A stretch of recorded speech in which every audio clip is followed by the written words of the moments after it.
Okay, how you guys doing? Can you guys hear me at all? Let me be sure everyone can hear me. If you can hear me, type I can hear you.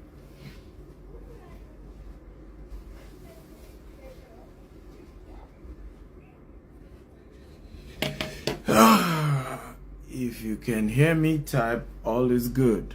Type all is well. Okay? Welcome from whatever parts of the world you're joining me from. Where we're doing the first Instagram live with Dr. Cosmas for the year. We haven't been able to do since the beginning of this year, but we've done a lot of physical events. But super excited to be doing the first Instagram live event for the year. And I'm very sure there's a lot you will learn today, I can assure you. The topic is simple. How do you gain integrity after losing it? Okay, how do you gain back integrity after losing it? Because one of the things that I've seen over time is we will all at some point fall short of integrity. By the way, tell me your name and the city you're joining me from. I want to know the various countries we have people joining us from. Your name and the city you are joining from. So just type your name and the city. Okay, good to see a lot of you here. Precious from Canada, good to see you. Just type your name and where you're joining from. So we're looking at the subject of how do you gain integrity after losing it. It's a major thing. None of us is perfect. We'll make mistakes in the course of doing business.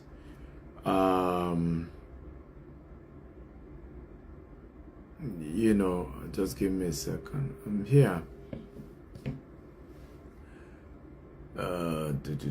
Hello, sir. I've started actually. Maybe you want to leave and join again. Yes, I'm live. Yeah, I've been live for a while. Maybe you need to leave and join back. You will show. So,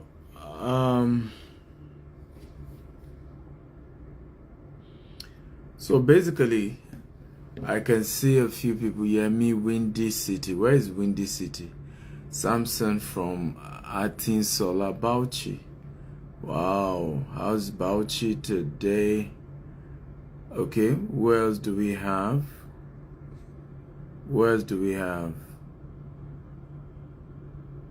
Okay, David Bab, Ramsey Okoro from Nigeria. Where in Nigeria? Uche Power from Berlin, Germany. Uche, welcome. Let me see, what other city do we have people here? We are from Port Harcourt is here. Welcome all the way from Port Harcourt. We have, who else do we have?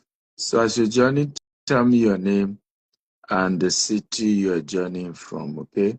Your name and the city you're joining from. So like I said today, yes, I'm Precious from Calgary, Canada. Thank you for anchoring the Calgary event and all that you did. I appreciate it. Yemi, Land of Lincoln. Where is Land of Lincoln? Okay. Some of you give me these names. I'm not sure I know. So you have to mention the country. Some of us, we live in places that we just assume everybody understand. Emmanuel from Port Harcourt, welcome. Ajibola David from Nigeria. Emeka from Abuja, welcome Emeka. Good to have you.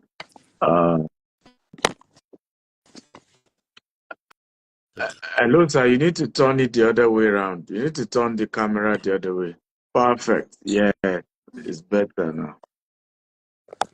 Yeah, but I've been sending you requests you were reading and not attending to me, but it's okay. You are. It's not me. I was accepting. It's not me. Technology can be funny. This is the fourth time I'm accepting you. Oh, It's, this is yeah. the fourth time. Yeah, Yes, it's I only kept, admitting me now. yes, Yeah, I so kept accepting. It wasn't bringing you up. okay.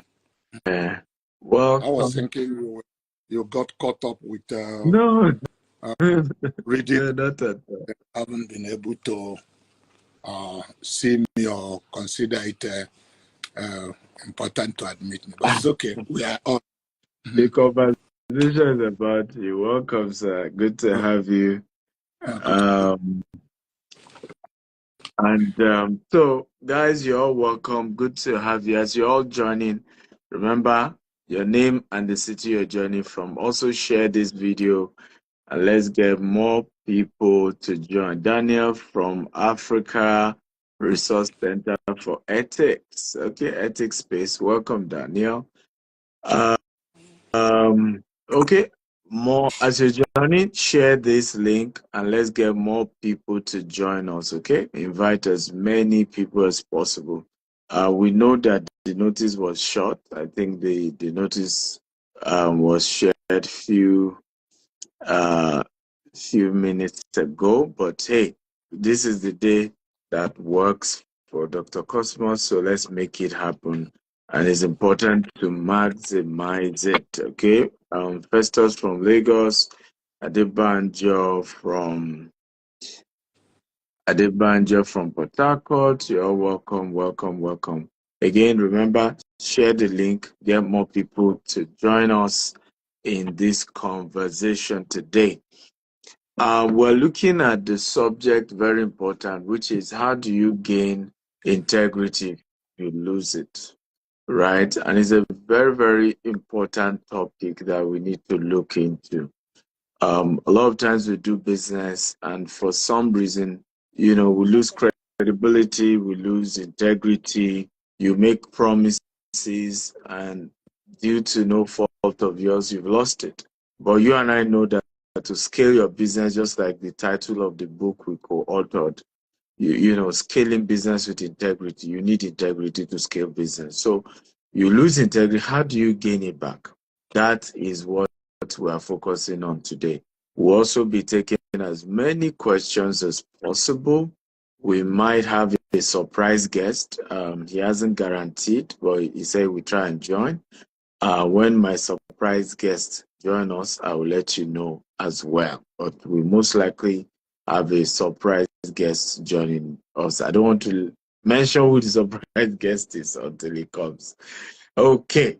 Dr. Cosmos, how are you today? Stephen, I'm doing okay. It's a pleasure being with you this afternoon. Congratulations on the street name after you, the Cosmos Maduka Drive. It was a glorious event yesterday, and congratulations one more time, sir. Thank you very much. The pleasure was greatly mine, and like I say, it was a humbling experience for me to be considered to have a street named after me, and I think in my own disposition is something I consider that I'm most undeserving of, but in your own wisdom and the way some of you judge it, you said I over-deserved it, but okay, I accept. It was honored to be here. Yes, you are more than deserving of it, and we're glad to do it. So I'm going to start shooting my questions. First of all, how do someone lose integrity? Because sometimes I realize that people don't even understand that they've lost integrity, right? So what are the things that constitute to losing of integrity before we now go into how do you repair it when it is lost? Because if you don't know, a crime or you don't know a thing, then, you won't even feel guilty about it. So what does it mean to lose integrity? Well, Stephen, fine. We are taking this subject today. Frankly speaking, I think that this topic is an important topic that I would rather, you mentioned while we had the discussion last Sunday that we'll Yeah. take, but I said no, you should leave it for now, because Okay. my idea is that this topic is such an important topic or subject that we need to properly advertise for people to come in with a question, because I will actually like to title it "How to Restore a Broken Character." Yeah, it's a topic that is very critical, which, if you notice, most of our young followers voluntarily, openly have admitted they made mistake. Yes. Quite a number of them who had not followed us before now, in their quest to struggle, the way they've been brainwashed based on what they see in the system. You got to be clever. And being clever means tell a lie, destroy relationship to be able to make it. But quite a number of them beginning to realize, hey, wait a minute, this is not a way to go. Yeah. And feel very sorry in their mind. But the question, they still have unanswered question. How do I make up for those lost days? How do I regain it? It's not a topic I would like to take in a very short notice for those that it matters so much are not there. It's unfortunate we didn't get to agree. But with me alone, my idea today would have been to take those questions people asked in the last event we have that we did not answer. We had an event last, but there are a number of questions you have given them a website to say to or an email. Okay. Okay, the Jamie Pajuel event. Event. So if we can pull off those questions, we start answering them.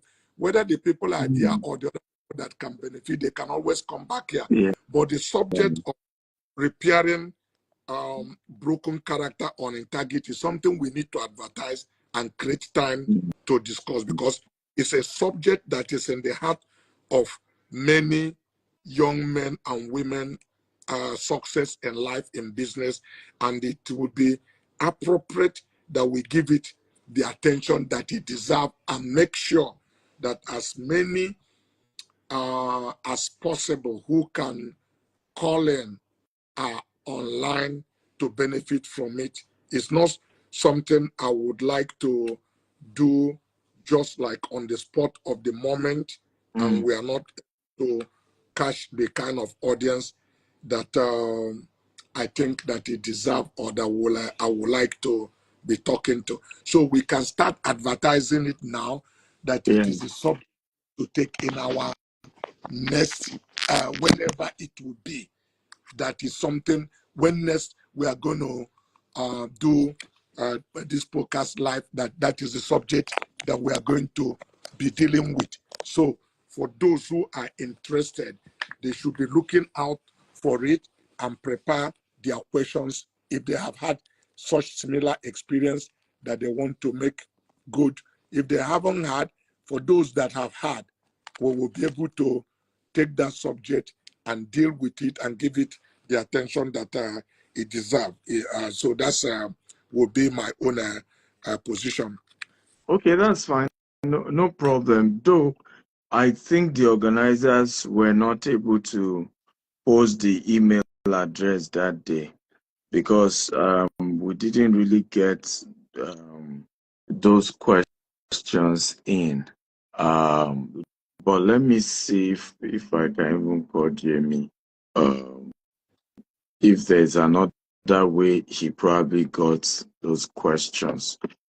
But guys, if you have questions generally aside just that topic, so we'll probably take that topic next month.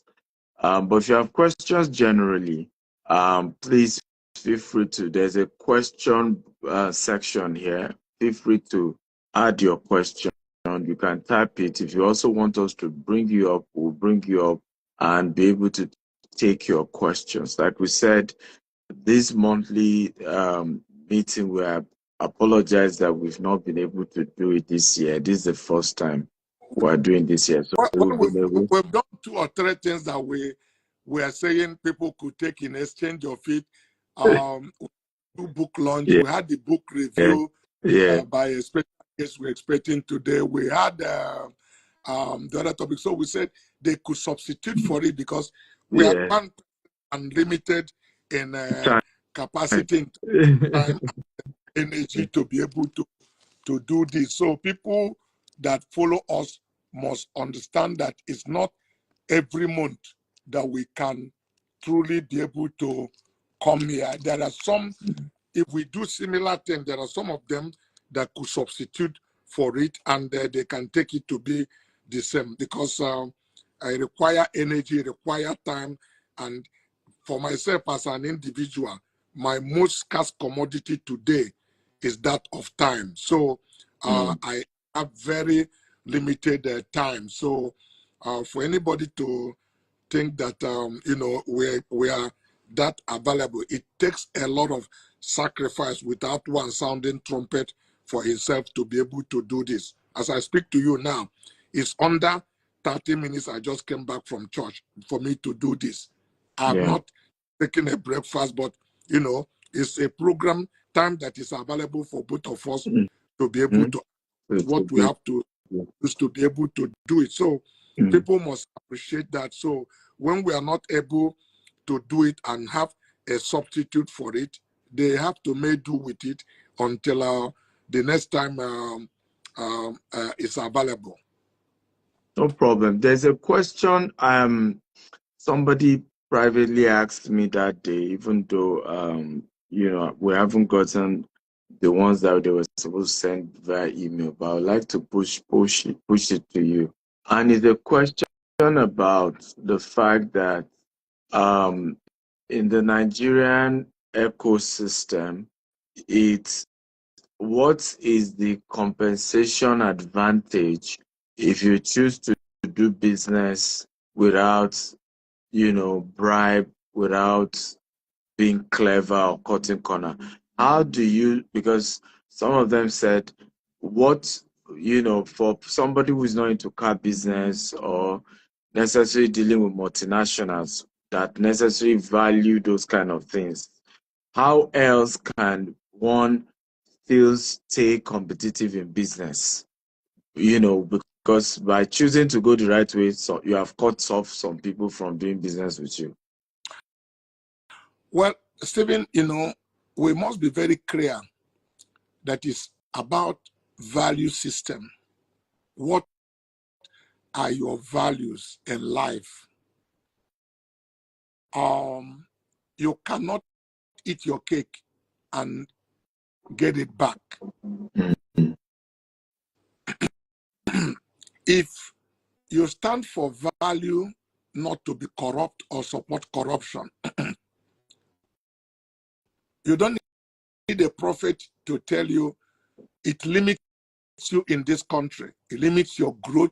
It limits your supposedly, in quote, success in that direction. Because of my value system as an individual, there are several different levels of hospitality industry that I can never get involved in as a business because of my value system. Wow. Yes, that is correct. Wow. Take, for instance, I cannot own a hotel. Because if I want to own a hotel, for me to get guests, I must sell alcohol, different type of them and all of that.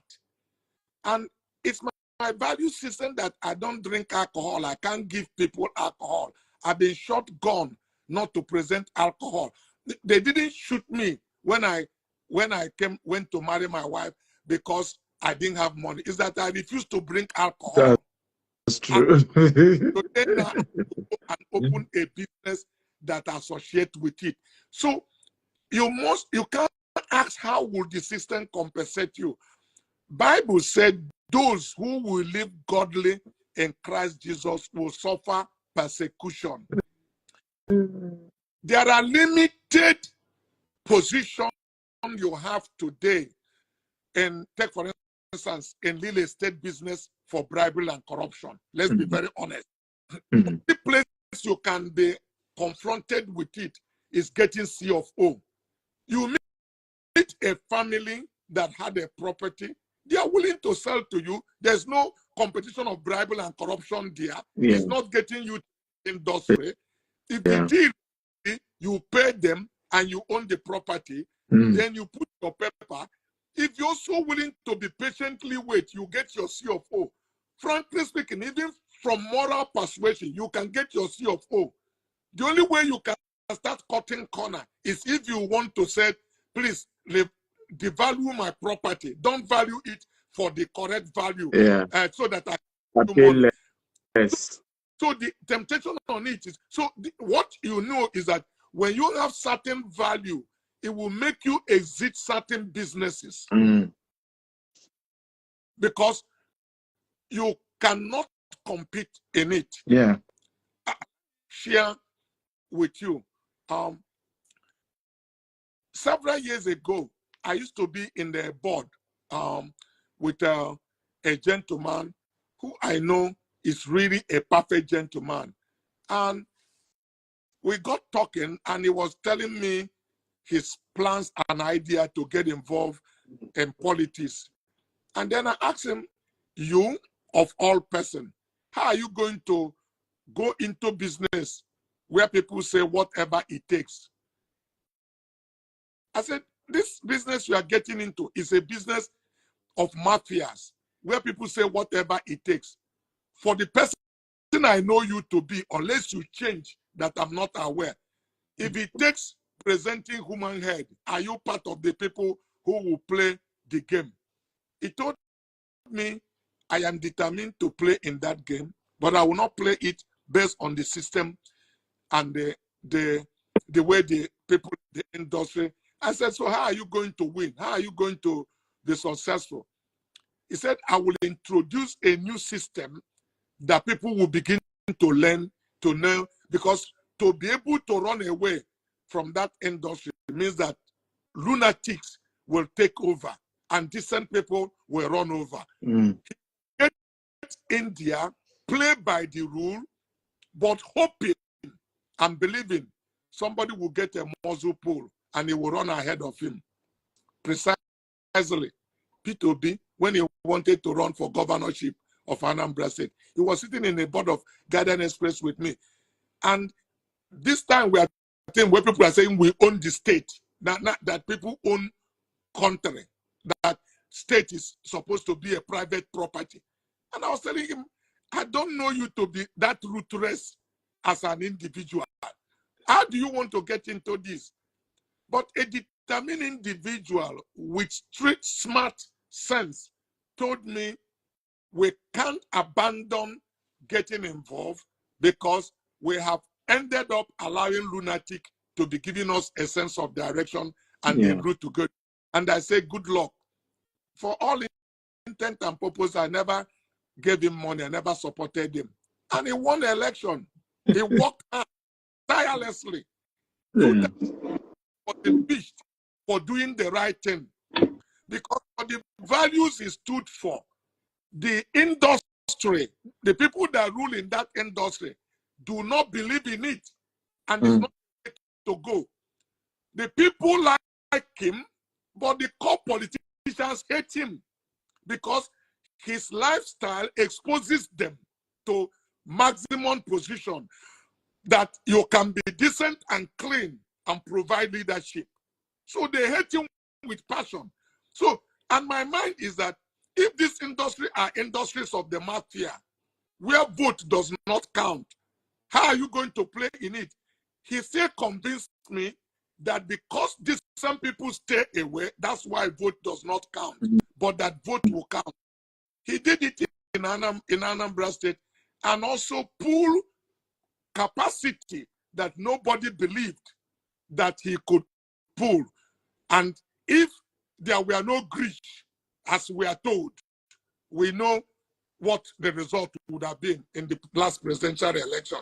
But the presidential aspect had a greed in the day of election, while others did not have. So the manifestation was the interpretation, and we have accepted it in good faith. Okay. Thank you for that. So in a nutshell, what I'm saying, guy, there's no compensation in the ecosystem. Those that will live godly in Christ Jesus will suffer persecution. If you recall, I was in the car with you the other day, and there was a subject that comes up, and you were saying, what do you do? I tell you, I cannot do anything because I am not transactional person. I'm not looking for opportunity.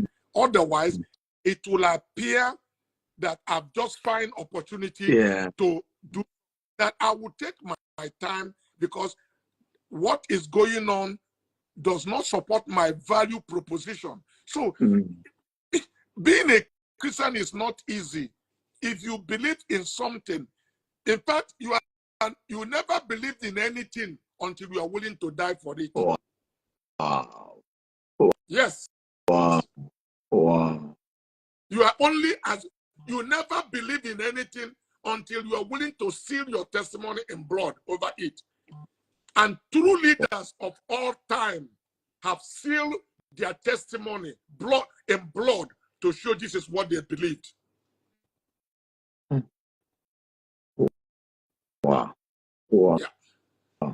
So my next question would then be, for those who are in that kind of situation, will you advise them to then change their business model, look for another industry that doesn't have that kind of issues? Absolutely, Stephen. There are some industries that do not give you the same level of exposure as compared to others.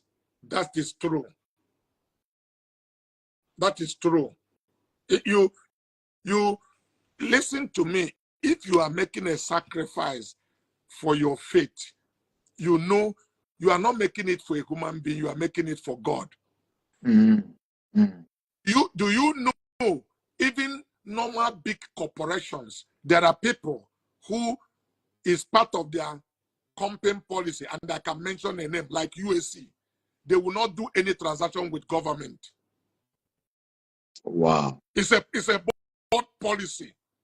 That's why some of them had entered actually into major real estate, buying properties and building properties. You can come and rent it. You can come and lease it. So if you're a government agency and you come to lease their property and you say they should mark it up for you to get a cut, they will tell you, thank you very much. We will not lease it to you because it's no discussion. So if you make up your mind, these are my value system, that's what will drive you. You can't get to an industry. How do you want to be a taxi driver or downfall driver and you are not willing to give area boys money? Very true. But you can't even driving it one day. So you are better off to leave that business because you know with that value system you have, you cannot succeed. Yes, you cannot change the wheel. So that industry, but you can decide today to say, I will still do transportation, but I will do Uber. You don't need to give anybody money to drive Uber. But your limited income, it will limit you because you can only go and carry somebody if you get a call or if you get a mail in your thing to, to be available. If you don't get, but there are other places, you can both physically fight and be able to get people into your own business. So your value system will decide which business that you are going to get into. Some of them you need to exit and don't have anything to do with it. Wow. Wow, powerful. By the way, are we learning? Again, if you're learning, type I'm learning. Feel free to type the question. If you have questions for Dr. Cosmos in the question box. Also, if you want us to pull you up so that you ask your question, feel free to request. You can just say pull me up and we'll pull you up so you can ask your question directly. For whatever reason, there's some form of shadow banning on the account, so it's not allowing more people to know we're live. If I just had to check from Dr. Cosmos page, it's not even showing that it's live. Wow. So, but yes, but we'll look at it after this episode and see what's going on behind from the setting angle.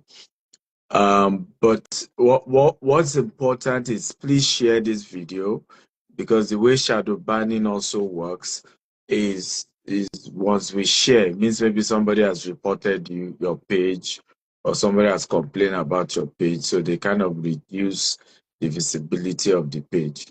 But if more people also share the content, share what is being discussed, it automatically goes away.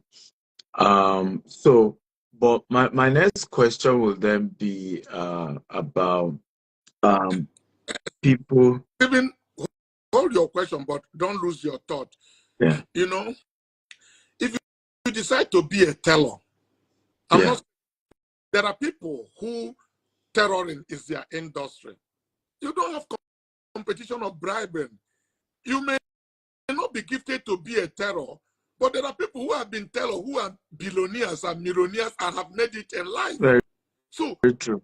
Ever tell me there are limited industry? There are quite a number of them that you can get involved in that reduces or even completely eliminate that exposure of bribery and corruption, or or whatever you call it. Mm-hmm. It's just about thinking deep and saying, where do I go? There are industries, there are quite a number. If you take time to think, you could see clear. If I have a cloth and I'm doing well, you send it to a teller. If you deliver in time, you will be busy that you won't have time. We discussed the other day talking about a young man that is doing tile that have 20 million naira business, and is not taking additional job.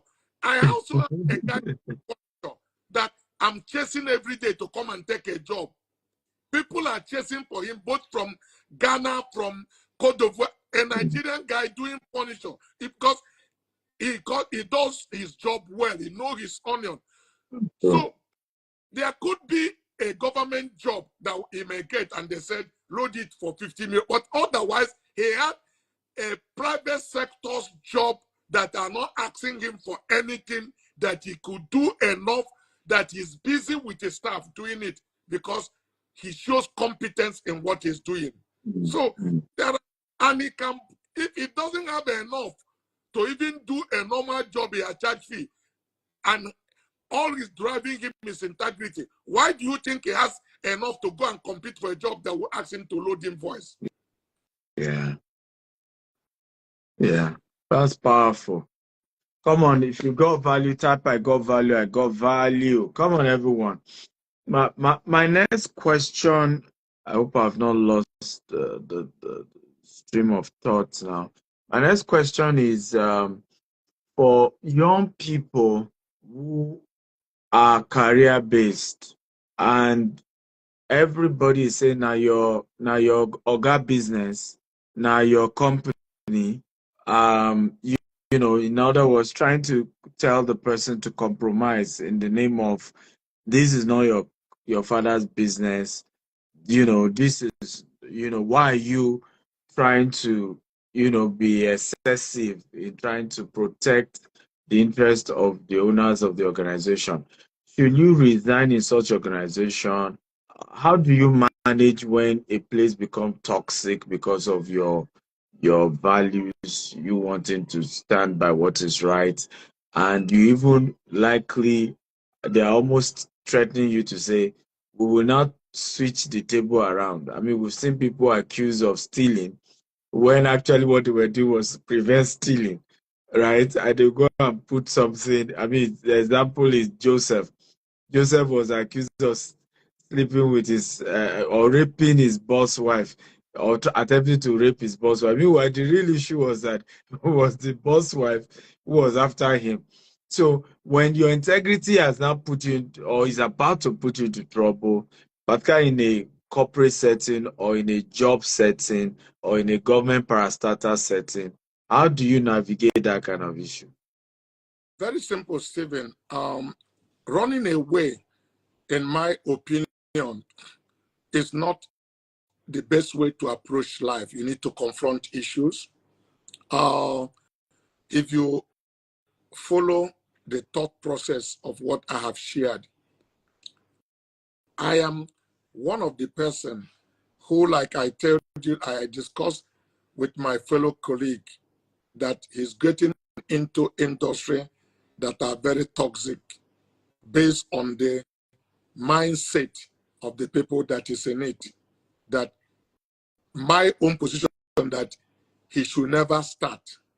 But the truth is that light is brightest in the midst of darkness. Yes. You cannot run away from darkness to a great extent because you bring in light there. Many times people threaten, but even in their subconscious, they knew that what they are doing is wrong. If they try to intimidate you for a very long time and do not succeed intimidating you, you'll be making a belief out of them, because they will begin to have a rethink that what you are doing is the right thing and they are wrong.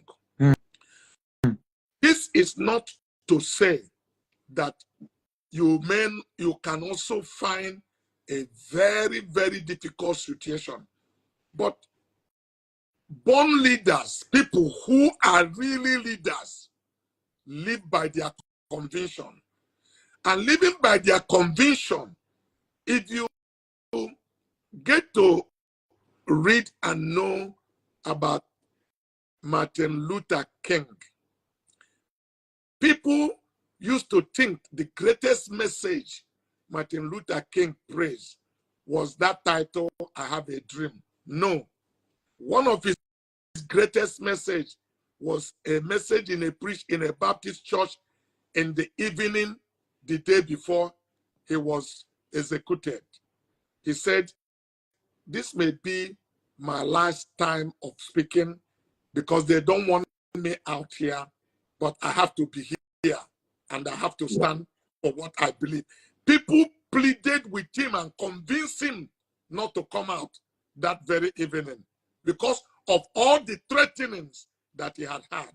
He went to that meeting, made his last speech, walking into the car lot to enter his car, and he was shot to death.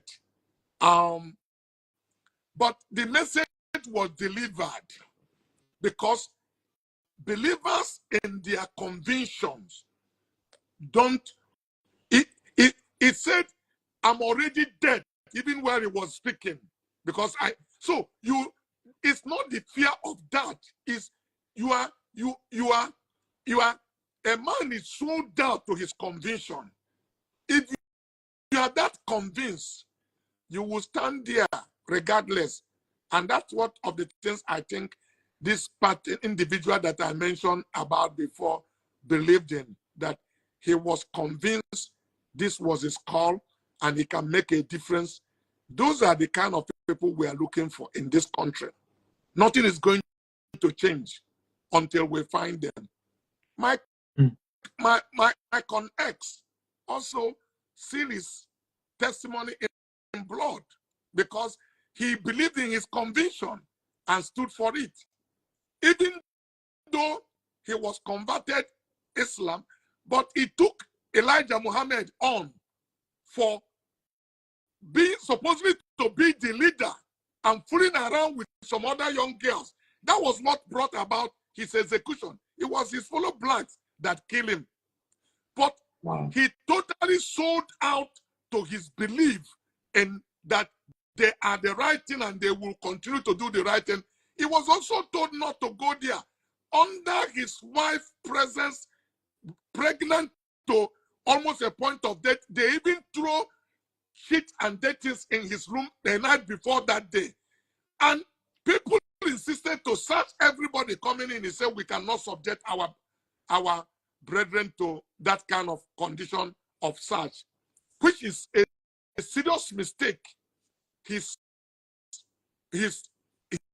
security people made, because it's not the leader that decides his security.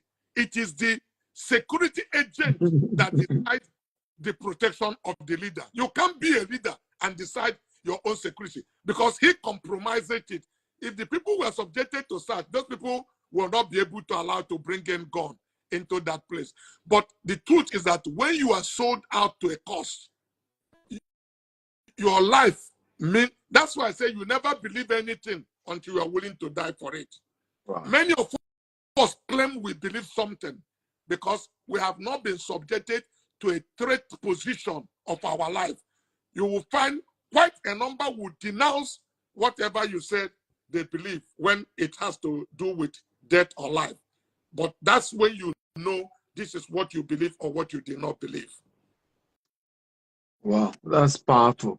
Come on, guys, can we clap for Dr. Cosmas for that amazing feedback?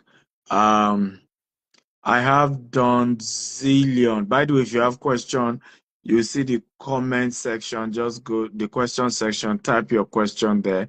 If you also want me to pull you up to ask your question, just say pull me up. Don Zillion says, how can a young man leverage on real estate? Oh God, this is not a real estate question. No, this is not a real estate trading.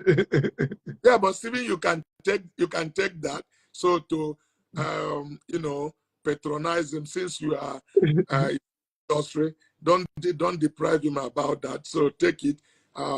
Unfortunately, it's most of your people that are here, because like you said, my channel now still is not showing live.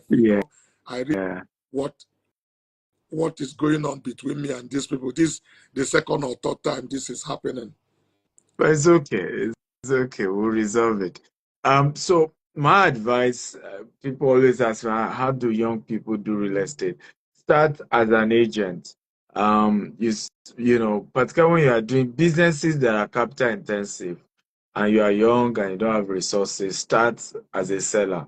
One of the things people don't know is most countries we expanded to. We started as a seller. US, we didn't start with development in US. We didn't start development in Dubai first. We started by selling for other developers and understand it, because as you sell, you understand the business more. You make something for yourself. The entry of barrier is lower because you are just starting as a broker. But gradually, as you build your fund, as you build your connections, as you build your investors, you can now go into development. Imagine you've sold over 200 properties. It is those people who bought the 200 properties, though, through another developer, that you can bring together and say, I've serviced you well while selling for these other people. I have decided to start my own. I would like you people to please support me by investing. You'll be shocked that that's how you get your first investment. Those 200 people that have bought property from you, even though you were their agent, you treated them well, you serviced them well, they will be more than excited to then support you as you become a developer. So for me, any business I'm trying to do, I want to focus on, let's get some people value. Let's build a critical mass of people who have made it, who have tasted that I can do that thing before we now say, okay, well, let's raise funds for it. And this will also save you from making too much mistakes, because you will have worked for other people. You see how things are done. You probably will also have gotten one of the developers you sell for to be willing to mentor you, right? Thereby reducing your risk and your losses. I was with a oil billionaire recently, and we're having lunch. And one of our executive in his presence was saying, Dr. Steven, you need to go into oil and gas. And I look at the oil billionaire. I said, well, if my guy here is willing to teach me oil and gas, I'm interested. Why? Because until I get somebody who is ahead of me in a sector, willing to mentor me in that sector, I'm not ready to do it, right? Because that's the only way I can reduce my losses. If somebody ahead of you is doing something, in fact, there are ideas I have that still even happened yesterday. Dr. Cosmas took me to his friend's place who has something. What the man is doing is what I've dreamt of doing. In fact, that's what led me to. I was in tech before I went to US, and I saw how tech companies were having campuses. So I said, you know what? I need to come back and do real estate. And when I have enough land, I will later then evolve those estates into campus. Okay, but here was I seeing somebody who is already achieving that. So the first thing I just jumped my mind is, let's partner. I have the land. You are already ahead in some of these things. Let's see what we can do. So that's the mindset young people need to have. Everything must not be me alone. I must be the doer. And you don't have the resources, you don't have the experience, you don't have the connection, you don't have the contact. So why not go and service somebody who has all of that and let them be paying you a commission? But be intentional, save your money properly, and once you have enough savings, you have enough contacts, enough connection, you can then go and start your own development. So Don Zillion, that would be my advice for you. We have a question here from Even just 1 minute, just 1 minute. yeah. What you said now is very profound. Mm. As many young men that are listening to us, please pay attention again. Successful people play by the same rule. Nobody is going to rewrite your own rule. If I sum up everything Stephen has told you now, is the kind of thing that the industry that gave birth to me, apprenticeship. I worked for somebody for 6 years and learn under his feet. Stephen said, when you become an agent selling, you've been able to sold to 200 people who you have their contact. And when you start, you can leverage on it to say, help me now on my own. When we did the apprenticeship, the day my uncle gave me 200 naira in 1976, my senior brother, who do not have this experience I have, were so disappointed that he said, leave the 200 naira, let us go. And I was excited because my excitement was not 200 naira. My excitement is that I can do with my life today whatever I want to do. Mm-hmm. And I knew I have contact. Those people that I serve well, service well in the industry while I was working for my customer are my social capital. Very true. I can leverage on them. You will not believe that when you did apprenticeship successfully, after serving, when you start your own business, customers that come will first bring you the list of what they want to purchase. It's what you don't have to sell, which what you have to sell is not limited to what is in your shop. It's limited to what you don't know where people have it. Because you can sell what is in your shop and you can sell what is in your neighbor's shop you know he had, that you know the price. Only things you didn't have in that list is what they are taking to your boss for your boss to sell. So it automatically, those 200 people are your first advocate. You are your first customers. They continue to support you and you continue to build a base to grow. This works everywhere, in every industry, on a consistent level. So you must learn to pay your dues, defer your gratification, learn under somebody, under apprenticeship system, get the knowledge, the competency, of what you are going. If you listen to me on the 5 level of money, that is one of the important level of money, the 5th level, competence in what you are doing. And this competence is not magic, it's your time of learning, the process. You don't plant a tree the same day and it bear you a fruit. It has a moment of gestation, of, getting into the ground. You don't, if I told you today, I want to have a child, you don't say I want to have a child and have a child.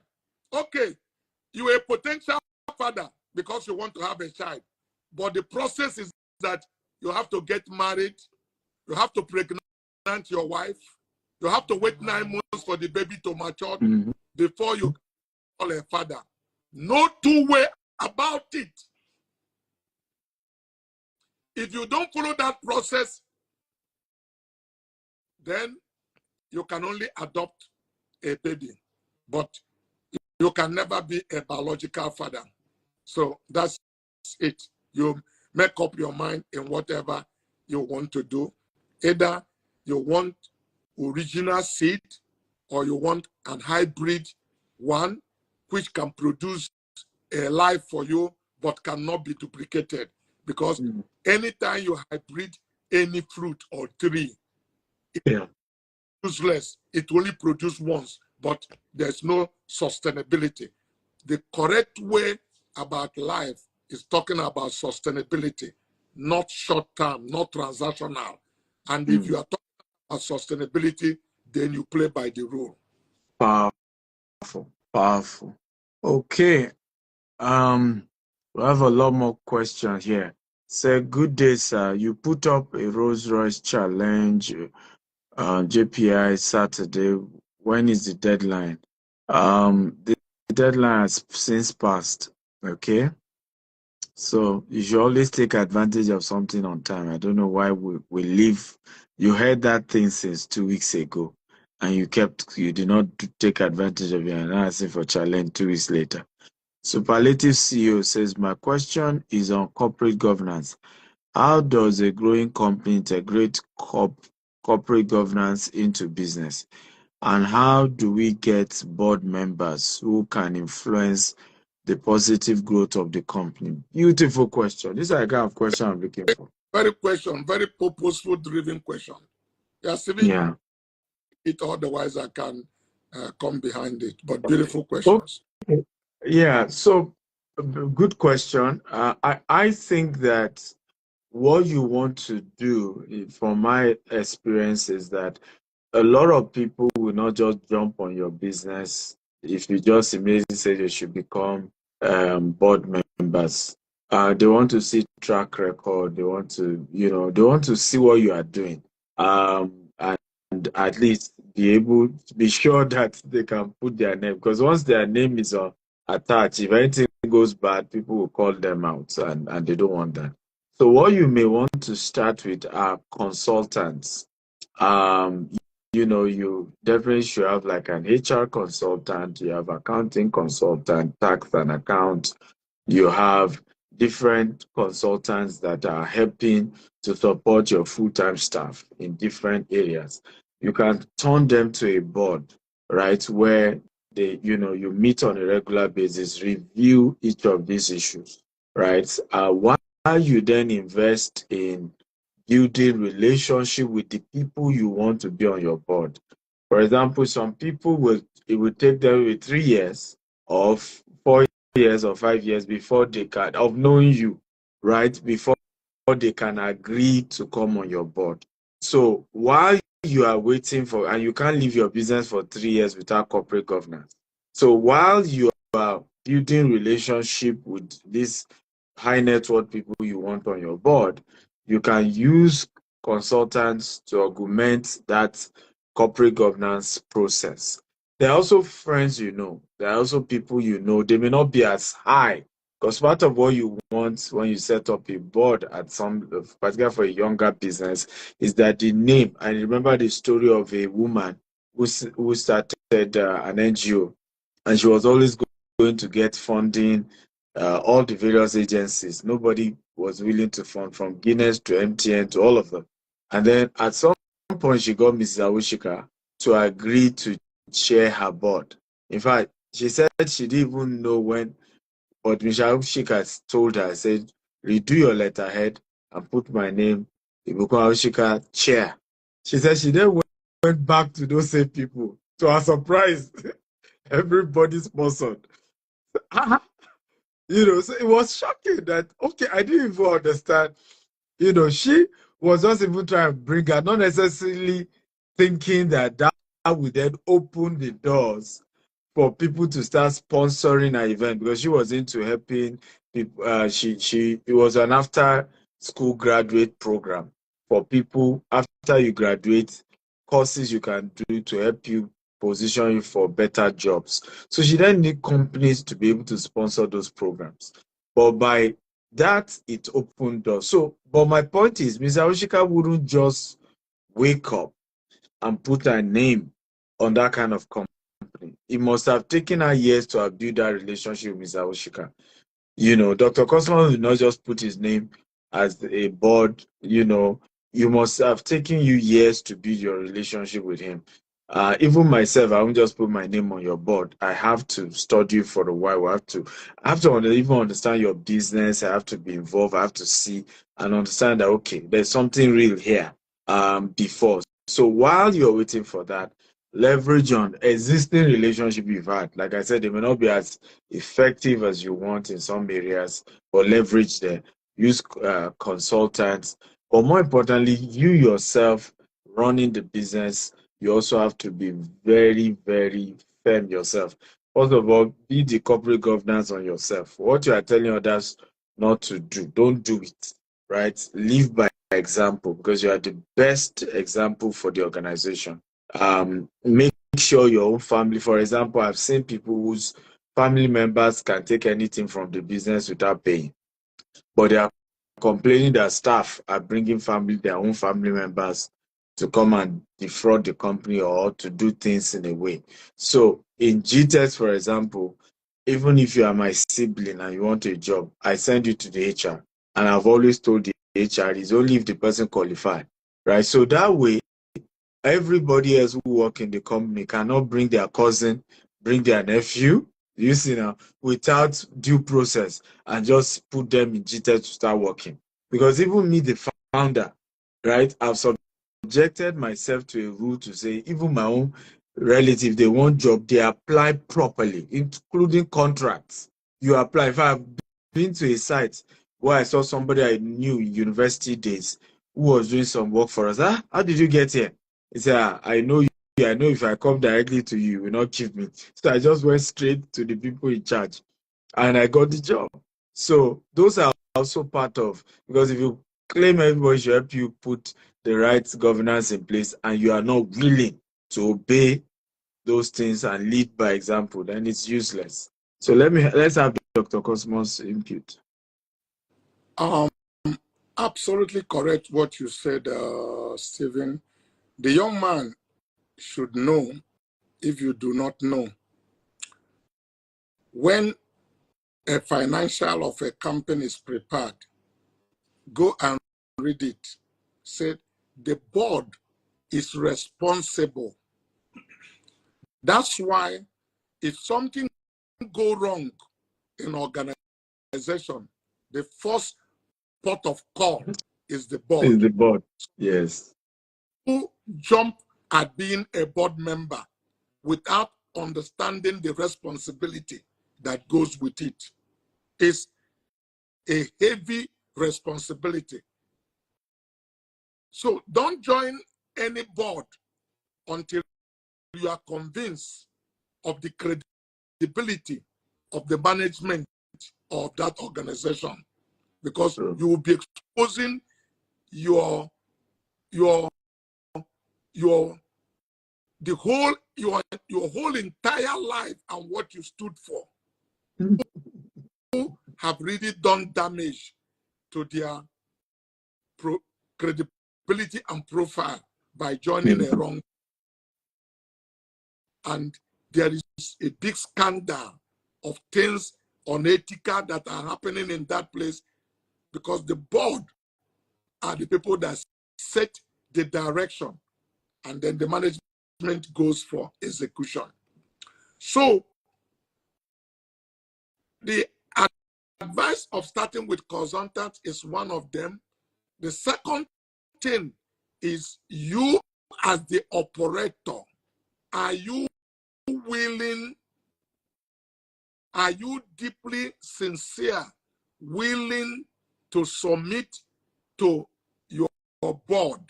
Because people are looking for people to come and endorse them. If somebody like me sits in your board, unfortunately, I am not there to rubber stamp you. I may take you onto some inquisition that will make you uncomfortable. So you need to also know the level of people you are bringing in the first level, because it takes a process to grow. And even people to join your board, they need to watch over a period of time and watch your track record to be able to say, I will. So if you now begin to build that kind of relationship, you mustn't get the full set of board, frankly, to start corporate governance. Yeah. Because corporate governance is summarizes, is playing by the rule. Yeah. So the board is just coming to enforce it or amplify it. But it needs to start with the management or the owner operator who is willing to say, I'm ready to scale my business up. I want to differentiate myself from my contemporary and be in the league of professionals. Therefore, you begin to put system and processes in place.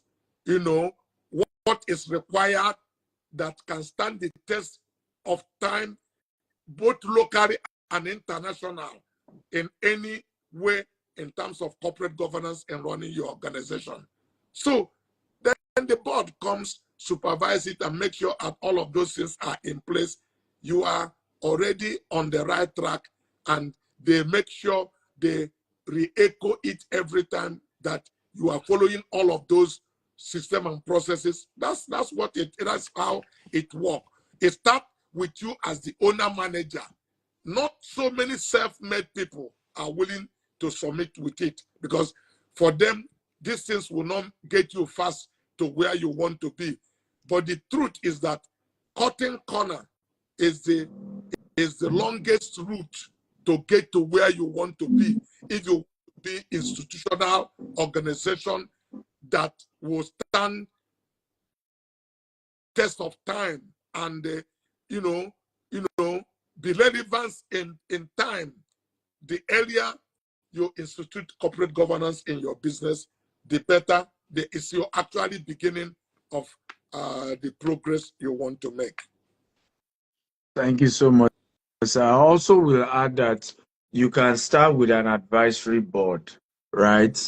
Who are not necessarily yet on your registration documents, right? So they are not yet legally binded, but they are coming in an advisory capacity. We started that with our company some years ago, and it's been helpful. At least they don't have any liability, but they can begin to advise. And many of such people too, after a year of some years of seeing consistency, they can now be willing to put their name on, your company document as a board member, so, or non-executive director. So start with advisory board. Even when you want people to be on your board, don't start straight with them being added to your documents, because that is a bit more risky for them. So ask them to start in advisory capacity, and gradually the trust can be built together. You move from there. Okay, next question. Good day, sir. I'm a graduate in Nigeria. I have 19 million. Stuck between going for my master's in UK or invest in Nigeria, what will you advise considering the instability of the country? Another good question. Yes, sir. Yeah. Stephen, you can take that. You are academician. You are better off than myself. But if you ask me today, I'll ask somebody that 19 million. Where are you going? What has master's degree had to do with it? That's something and build up. You can always go back to school if you have all those qualifications. And there are many people with master's degree here from UK that didn't have a job and didn't do anything. So but it's relative, but it also depends on that aspiration. So we on advice here. It's not us says God. We don't have we don't say God say this is it. If I have thought says the Lord on the matter, I will tell you there's no Bible passage that says this is what a young man with 19 million that had the opportunity to go to further his education. And so it's my opinion. And my opinion is not final, it's subjective based on the limitation of my knowledge. So therefore it's relative. So it cannot be absolute. I mean, but you are very right. If you have 90 million, that's a lot to turn your life around and build a big empire. However, you must also be analyze the fact that not only money is not the only requirement for building a great business. So there are other things you need to look out for to know whether you are ready for entrepreneurship, right? Do you have this business you want to start? Do you have training in it? Do you have a mentor that is going to hold your hand? Because if you have all these things, then absolutely that's what you should go for. Start a business in Nigeria. We all started in Nigeria. We've expanded the business even to this same UK, right? So it's important to know that you have to look at other factors that whether you have debt, if entrepreneurship will be the next thing. But blowing it in masters is no guarantee for success. I know many people who have just finished their master here in the UK who are begging me for a job, who are asking me they don't know what to do. They are still struggling. Here in the incidentally, I'm in London as we speak. So it's been tough for a lot of Nigeria here in London. London has become like Lagos now.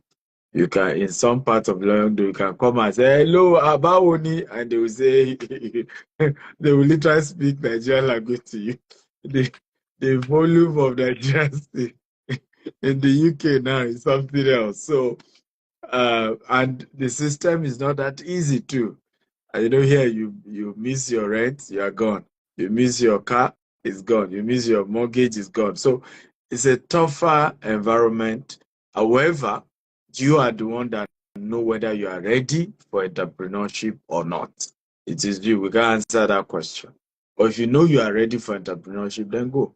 But if you know you are not, it's okay. Go do your masters. But while you are doing your masters, try and get what you lack. One, mentorship, training in that business that you really desire. But masters is not guaranteed for success. PhD is not guaranteed for success, right? What guarantees success in business and financially sometimes are not taught in school. So you need to know that. But education is still good because it helps you to be aware. But know that it's not just the four wall of university that you get education.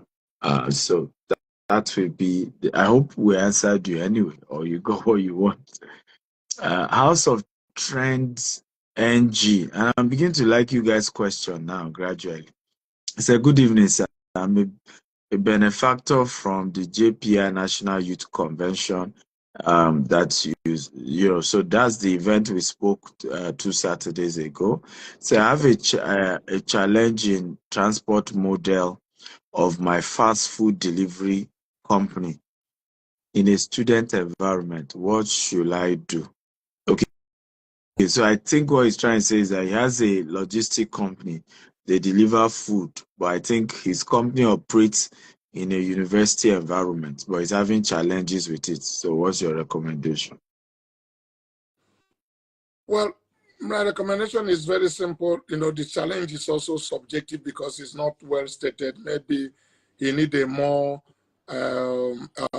lively vehicle. Maybe the one he had goes to repair very often and things like that. I've always tell people, don't suffocate in business. Um, um, Once you have something that is a going concern that shows potential to make money, open up to some other investors, because you may have something.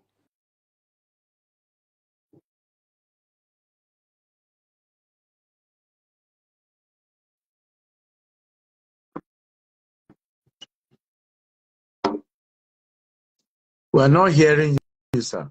Did somebody try to call you?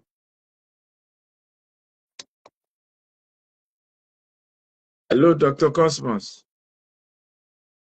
We can't hear you. We can't hear you. Maybe somebody tried to call you.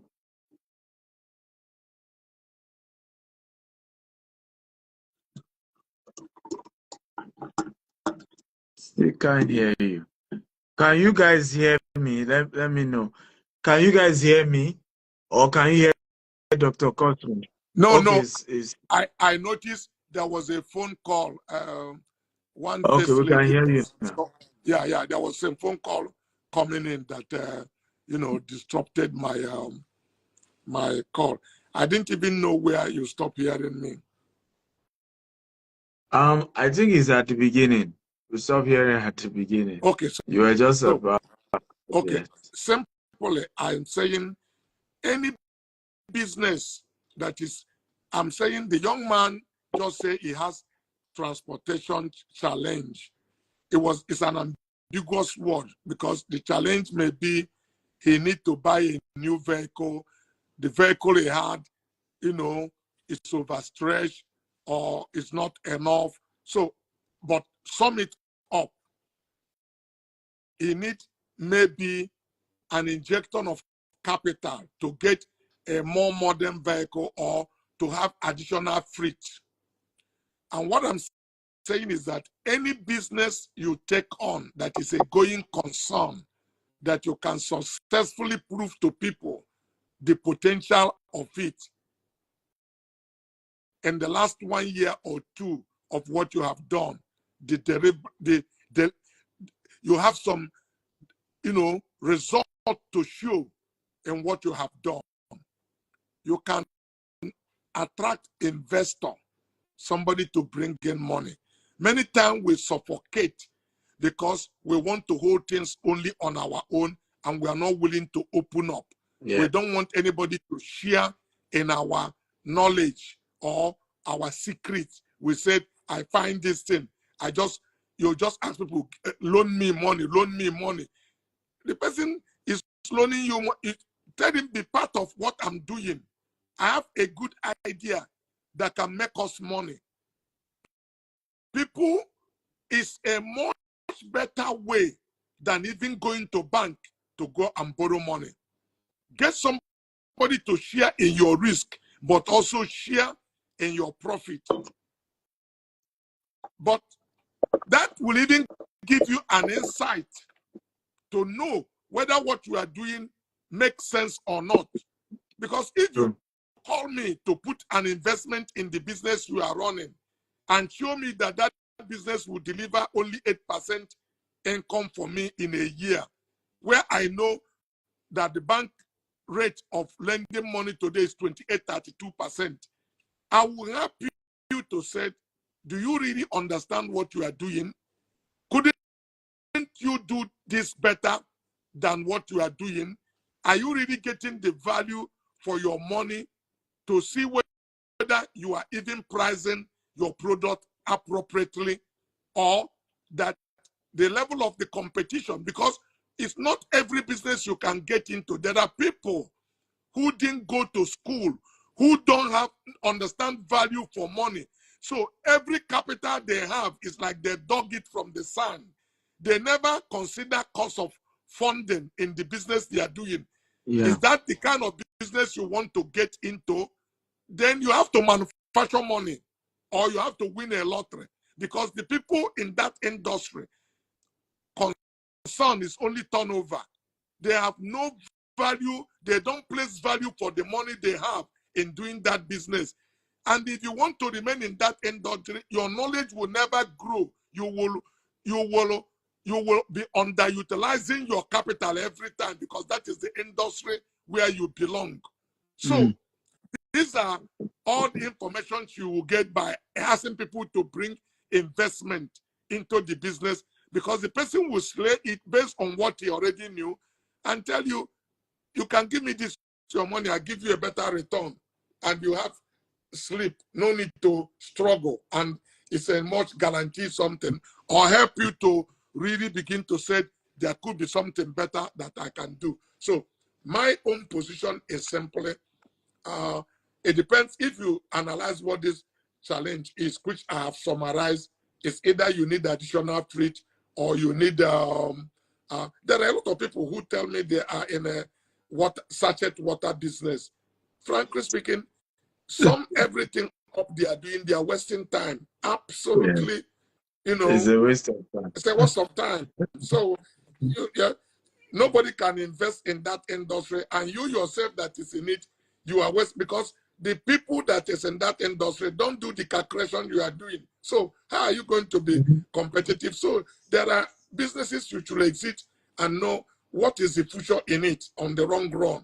If you are in a wrong industry, so you leave it and find something that gives you some edge. Absolutely. So the last question we're taking is from Ginger Raquel Daniel. He said, is it okay to register a startup brand on CAC first? Or is it advisable to grow the brand to an extent before you register it? So this will be the last question then. I will focus on asking you clarification on our last podcast. Yes, sir. Correct. I will advise you to, if you are starting a business, the first thing you need to do is to incorporate it, register it. But in your article of memorandum, give yourself a very wide range so you can diversify into some other business as opportunity present itself. But don't, because by the time you say you are growing it, it also depends, what capital you have. These are things graduated, but don't start a business because from even the years of your registration that you have been in the business is a plus for you on the wrong run, assessing you that you've been in existence in the last 10 years or 15 or 20.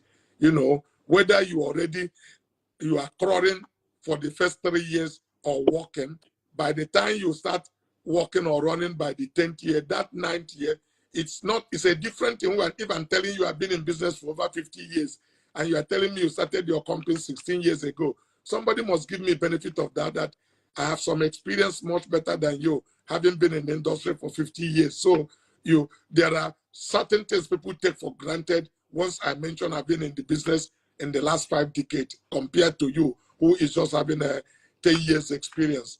But being in the business for 50 years does not mean you cannot start business in 10 years and do better than me, in all ramifications. So, but they have all their minus and plus. But I will strongly advise register your business from day one. Beautiful. By the way, Dr. Cosmos business is 50 years this year. Can we celebrate him? It's 50 years he's been in business. I wanted to ask, are we celebrating? Are you doing an event to mark 50 years? Because it's something big. Yeah, it is. It's nothing extraordinary for me. We've continued to move on. As I speak to you now in my head, I have a 25 years plan on paper that I'm looking for money to execute. So I am very futuristic. So that's If you I are never looking, believed yeah, you. if you are still looking for money, what do people like us do? I, I, I don't know. It depends on the level of dream you have. So, so, so I'm looking for money to execute those plans, you know? Yeah. Interesting. This shows that when you come to business, there's no destination, it's a journey. No, it's a Uh, journey. It's not an yes. event. You don't use the word climax. There's no climax Yeah. on it because Okay. that means no room for improvement. So you set a goal, you beat it, you set a higher goal. That's how it goes. Yeah. Yes, so wow, that's powerful. I wanted to follow up. We had some controversy about the last podcast we did with Shemo Kimbaloye, and we wanted to put some clarity to it. I think the first part is that people claim that you are comparing Peter Obi to the current administration, which is President Tinubu. So, do you want to give a few clarification on that? Yeah, it depends. Thank you for bringing that subject up, Dr. Steven. People will always like to hear what you did not say. And it makes it a little bit difficult sometimes to be very blunt and open in discussion and expressing things. I felt very bad when I read all of those things because it started trending. I almost spoiled my vacation with my son's 20th birthday. Some of the people who are die-hard of my precious friend and brother Peter started abusing me, saying all sorts of things. In fact, Aisha even took it on her line. But in everything I've always looked for upsetting positive. One of the things that was interesting for me at the end of the day, I said, so I am that important that the things I said is making headlines, that people now are gathering, discussing my subject and things like that. Stephen, if you say things like that, I'm wondering whether it will make a headline. What if you say whether they will carry it and call it, because there are people will say things like, so it really means people are looking out for what I said. That really opened my eyes and said, well, man, then you got to be careful. You got to weigh every of your word, because if my word attracted headline that even a review in Allies TV carried a review in putting my subject as part of the topic to discuss, hearing different people, I said, wow, this small.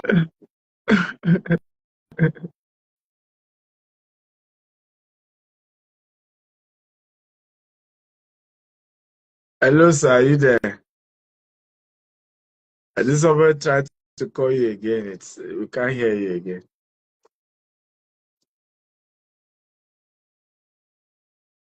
Okay, Yeah, better. We can hear you you can now. hear me now. Yeah, there Yeah. was a call whenever. Yeah.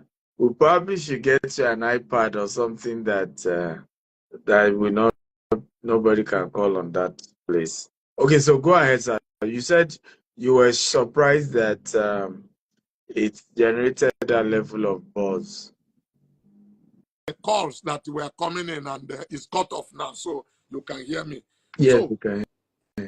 let me say again with no ambiguity, I wasn't comparing President Tinubu's administration to what Peter can do, because I'm wondering, why are you comparing what is present to what would be? Mm.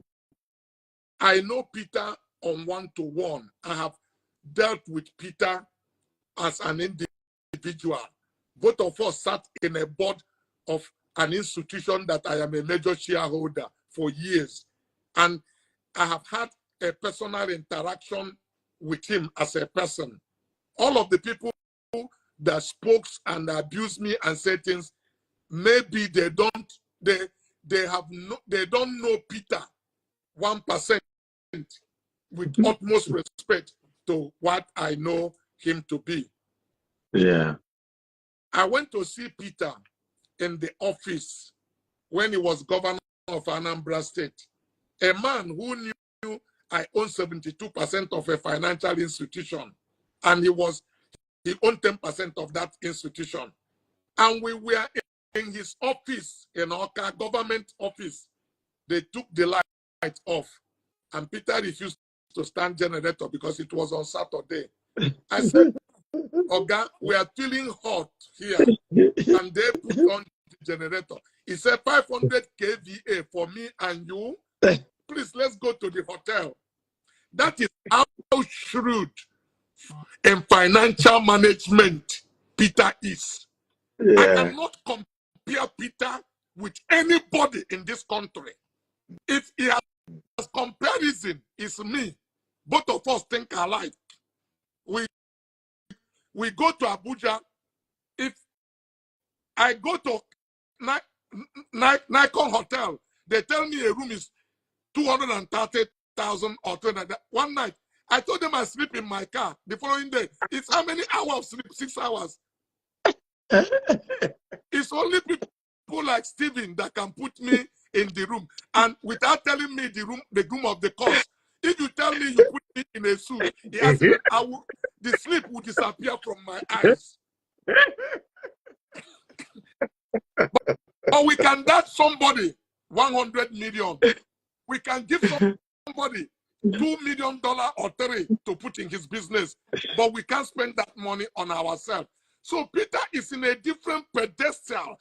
I never compare. I was making a statement of Nigerian young people rushing out to travel abroad by all means and say this country is useless. I said, if you like, go and listen to the top podcast by Shehu so that you can get the contents. I was talking completely, but press, thrive on a negative news. And, some people took it and became too excited because I said something that maybe is complementary to the present administration. Yeah. With no ambiguity, Peter will remove subsidy if you think I made a mistake by saying it. Yeah. But what I'm saying is that Peter will not have removed subsidy and you are suffering the way you are suffering today. He will come and account for you every month what he did with his subsidy money. And you will see that subsidy money working for you. There's nobody would have run a government and continue with subsidy. It was wrong that Buhari did not remove subsidy the first week he came because they didn't understand. The part of Buhari not removing the subsidy is what we are suffering today. Actually, subsidy should have been removed when Obasanjo removed it. Yeah. Even before Jonathan Goodluck entered in. But Obasanjo removed subsidy before. It was Yaradua that brought it back. It should have, it's long overdue for removing. And if the money has been deployed appropriately, we would have been 10 times better off than today. So I was quoted out of context, and I didn't make mistake when I said subsidy should be removed. And it would be removed. Nobody would have gone anywhere. So, but what we are saying is, what did you do with the subsidy money? How is it affecting people? Because we are saying take money away from people who are flying private jets in it. Put it into infrastructure for Nigerian citizens to benefit from it. Cut people away who are, Nigerian government are subsidizing diesel, petrol that is selling in Chad, in Togo, in Benin, in all of those places. You cut some people's business off, but bring it into Nigerian nation. It's our hospital functional today where any Nigeria can go to hospital and get benefit of that subsidy money. It's our university system working where those money should be put back into infrastructure to benefit Nigerian citizens. That's what we are saying. And that's what I meant by when I said you don't remove subsidy and start taking a second wife and doing poverty alleviation. So please don't compare Peter with anybody. Peter is standing on his own alone In fact, the only person I compare with him, both of us share the same. We both of us travel on a economic class. The base is business class. If Peter become our president, he will fly on a British Airways business. The best he would do will be first class. He won't buy private jet. So politicians don't like him because of he will expose them effectively. He's a core businessman who would have managed Nigeria economy as an entrepreneur. He left us in Anambra State with 70 billion naira in treasury, left $200 million in fixed deposit in Nigerian banks. Oh, nobody before he left office. No contractor was owed. So please don't compare him with anybody. I mean anybody.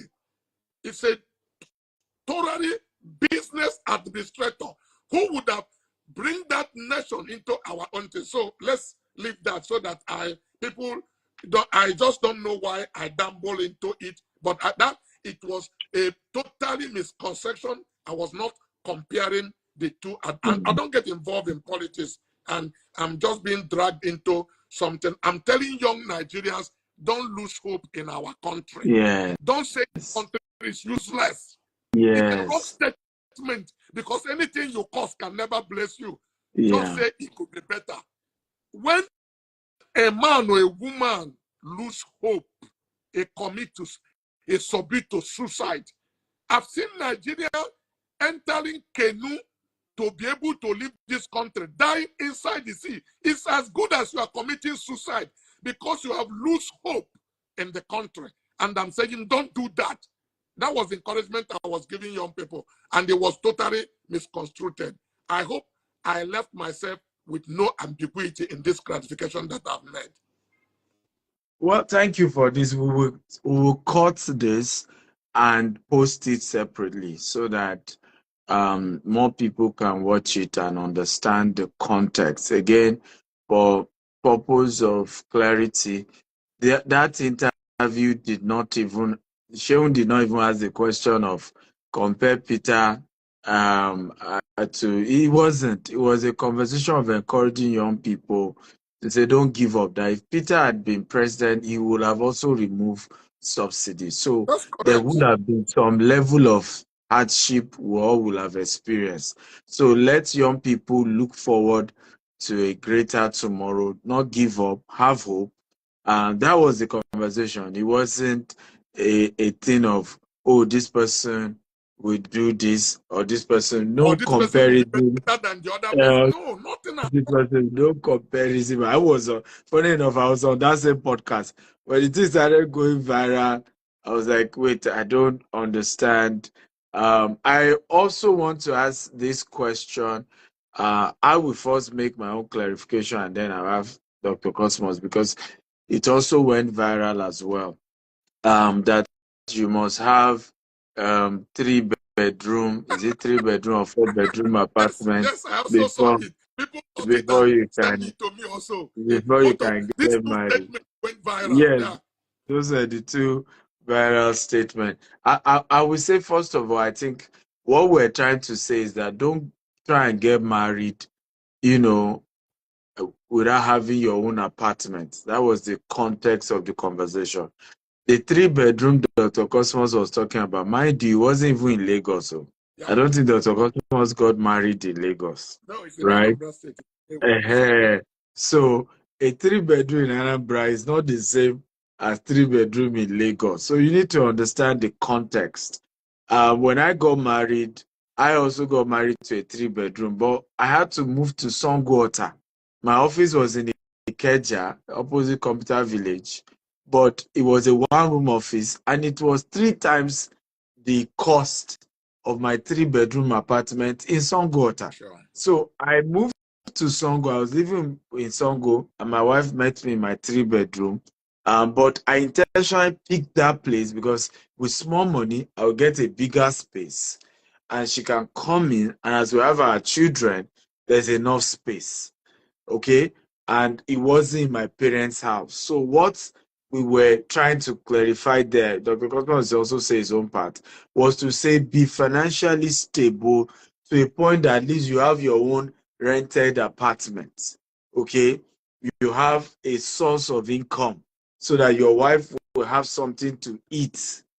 Okay, and be okay. Not that you don't even have where to live, you don't have a job, and then you say you want to marry. That was what we're saying, but we're not saying because a 3-bedroom, for example, in Lagos, obviously most young graduates cannot even afford to rent such, or young people cannot afford to rent such. So please get that context right. But I'll have Dr. Cosmos touch on it and we'll wrap up for today. Stephen, thank you very much. Like I said, I had that also. It went viral and many people were commenting on it. Don't even talk to me until you listen to Dr. Maduka. No, and like I said again, I was wondering, so I've become important that my words are valid in that way that people need to now use it as a reference point. It only humbles me and helps me to know not to talk carelessly. But let's put it in proper context. Stephen, do you know that even after 8 years that I was married, I left Anambra State and came back to Lagos, and I got 3 bedrooms in Ajegule. Very My important. wife and I were living on number 16 Ladepo Street in Olodi Apapa in Ajegule. And I didn't live in Ajegule for 1 year or 2. I lived there for 10 years. Wow. Wow. I moved from that place to a Gunjobi's place called Beachland Estate, still in Apapa, at the back of Hebrews, whatever, because it's close to my office. I was there. Some people I was paying salary were living in Ikoyi. Yes. They are Yes. talking about moving into Ikoyi. I told them I'm not in a hurry to use my business money to go live. I left. I was living a tenant. I left that tenant to move to Ikoyi, where I am living now. And I moved to Ikoyi about 20 years ago. But 30 years ago, 40 years ago, I have money to have built a house in Ikoyi. But True. I needed something to support my business. I didn't want to build a house out of inconvenience. I didn't want to build a house borrowing money from the bank. I didn't want to start a building and say rain should beat it, beat the block. I called the contractor when I made the money available to my wife.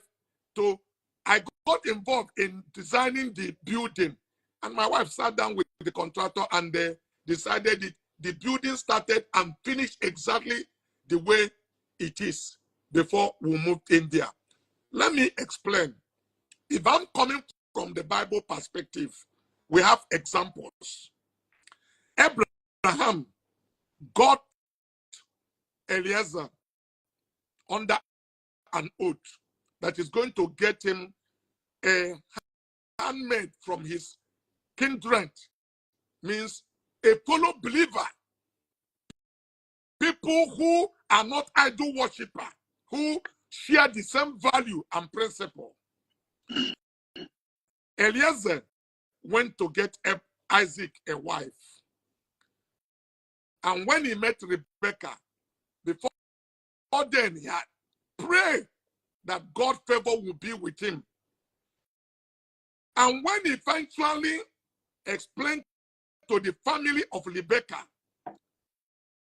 the mission that he was under and that it would meet their favor to surrender her daughter, because that was the pattern in those days. Rebecca didn't ask. Eliezer came with horse and bogo.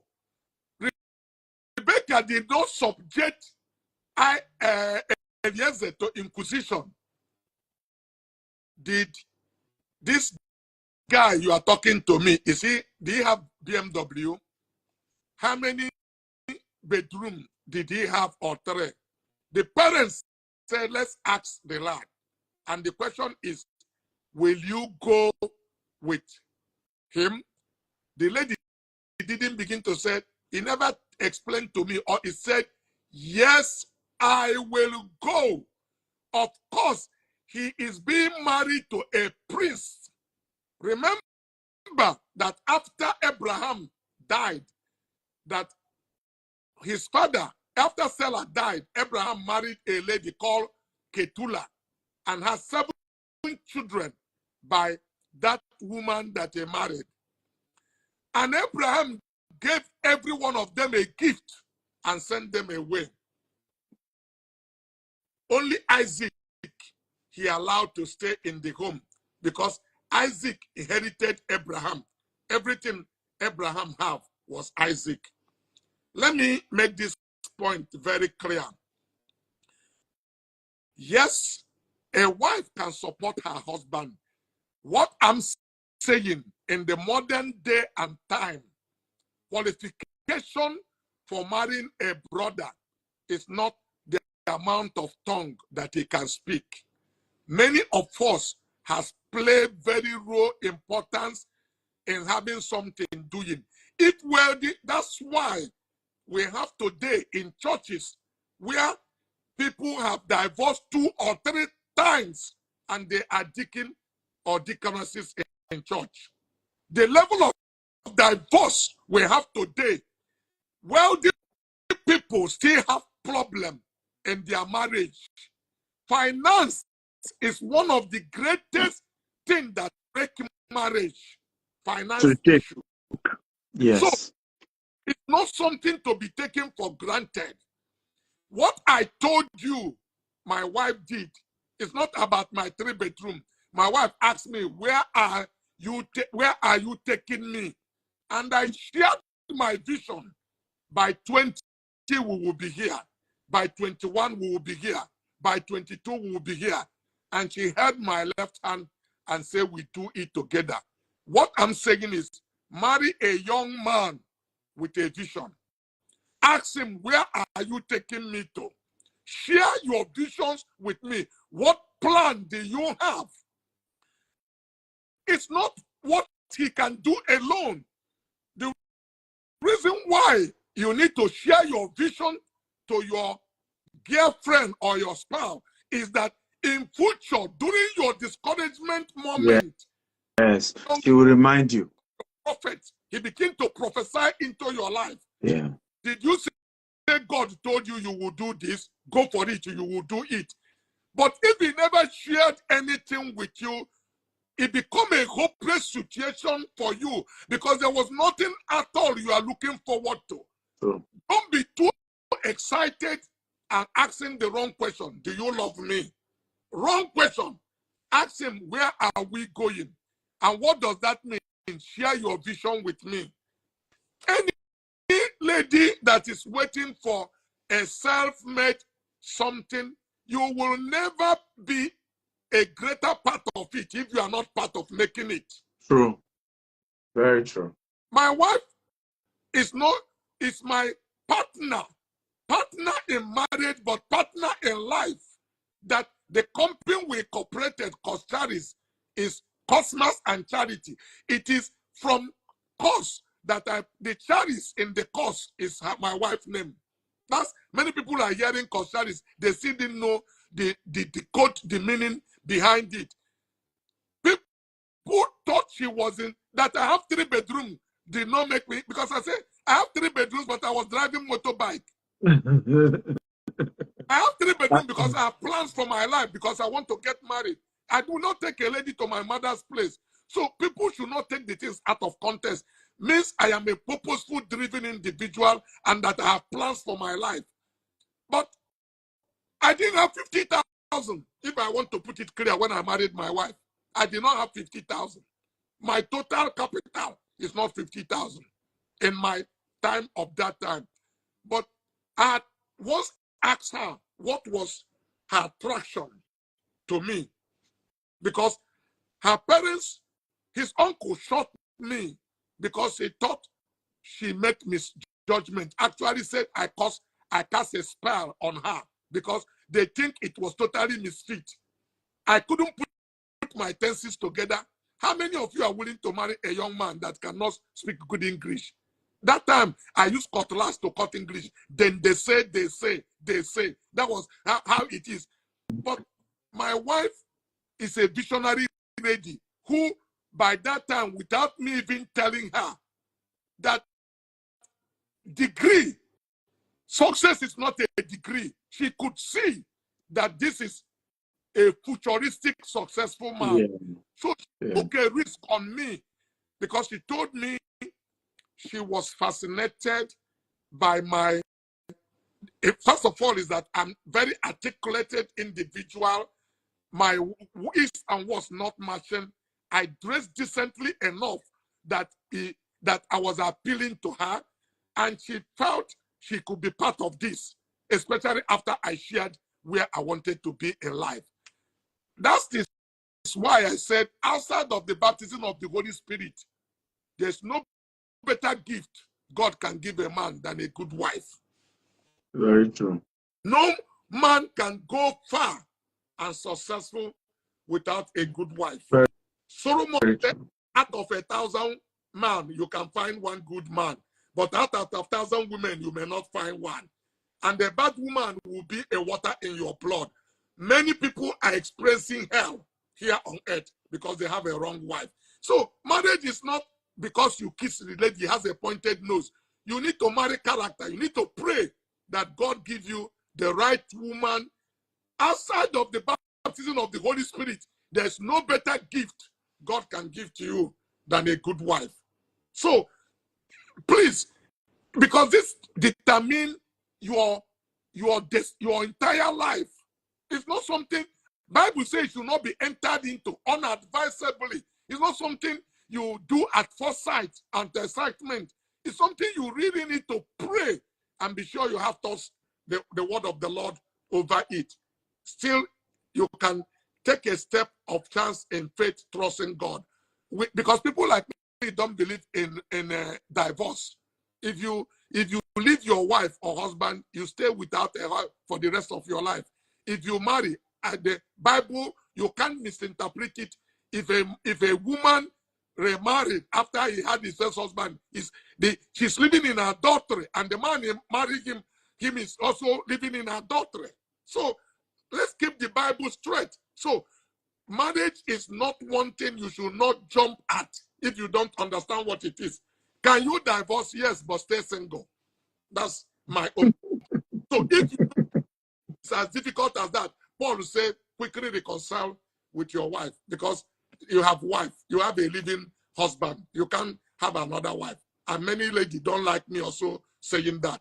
It's a very difficult something to say. So don't misconstrain me. If you need a counseling, come one-to-one. I will counsel you and tell you exactly what I'm saying. But you need to understand what is marriage. Don't go in anything you don't understand, don't touch it.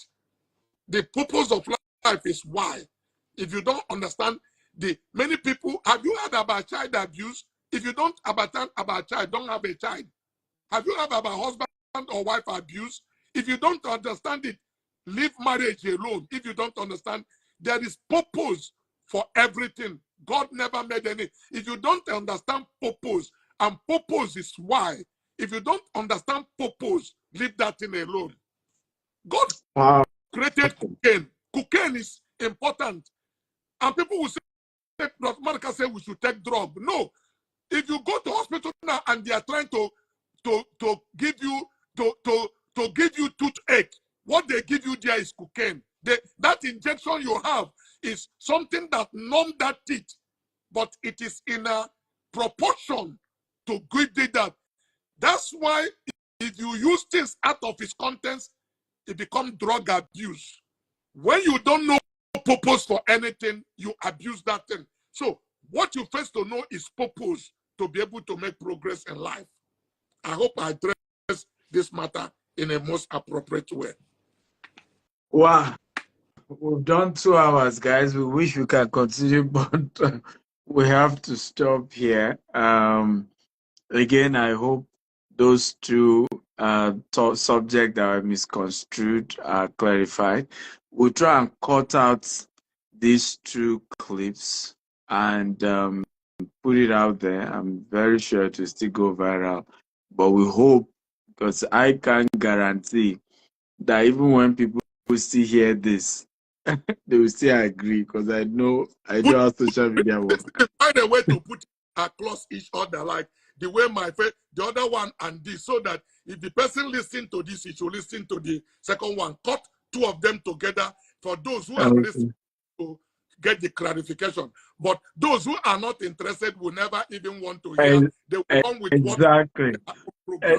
Exactly my point, that some people will still see it and still choose what they want to believe. So, but we'll do that, as you've said, and let's hope that we clarified. But for your information, Dr. Cosmo has a very good relationship with Peter Obi. They're very good friends, and and they have a good relationship. And he wasn't comparing one person to the other. That wasn't the context. Okay.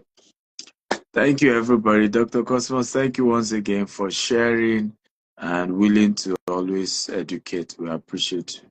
Thank you, Stephen. For those of you who may be disappointed, let us tell you again, we are going to take the next IG Lives, how to restore a broken character.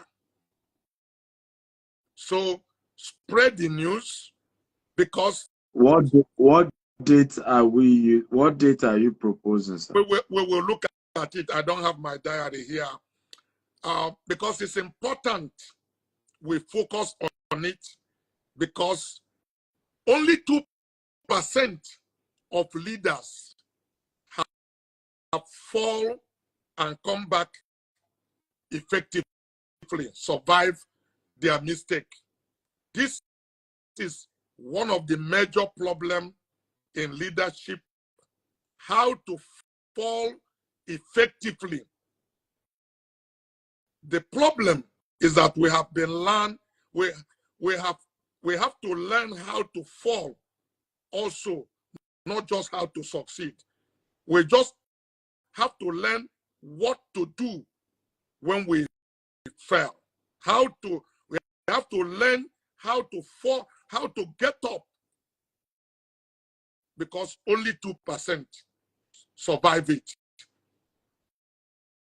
We've been taught how to succeed in life, but we've never been taught how to fall effectively, how to bounce back when we have messed up. We need to be trained. We've been trained only how to succeed, but we've never been trained how to fall. And that's part of the thing I would like to take the next subject we take. So that, because every one of us do make mistake in life, and we will make mistake, but we need to know how do we bounce back from the first mistakes we have made and become the better version of ourselves and what we plan to do. So it is something that is very important, and many church try to avoid it and share away for it, because it's like a controversial something, and that's part of all the mess that we're going through today in our society, where we have not placed the importance of character. You need to restore your character when it's broken to be effective leader. Okay, beautiful. We'll do a banner of coming soon, and then hopefully we agree soon about the date. If we can get the date on time, so we plan it. Maybe I'll call you later today and we'll look at it. Okay, guys, thank you so much, everyone, for being part of this show today. We appreciate you all. And can we all help me celebrate Dr. Cosmos one more time and congratulate him on a whole street being named after him? Let's celebrate him one more time. And we thank you. We appreciate, again, when I saw the viral stuff, I said, this is the risk of choosing to fertilize the young people, because young people also have their own, you but it's a risk. I hope one day you look back and say it was worth it. But thank you for all you do. Thank you. Thank you for taking time to be part of this. God bless you and have a wonderful evening. Don't forget to look why they took me out, because most of the people who were supposed to connect under my whatever has Yeah. been totally eyes today. Yeah.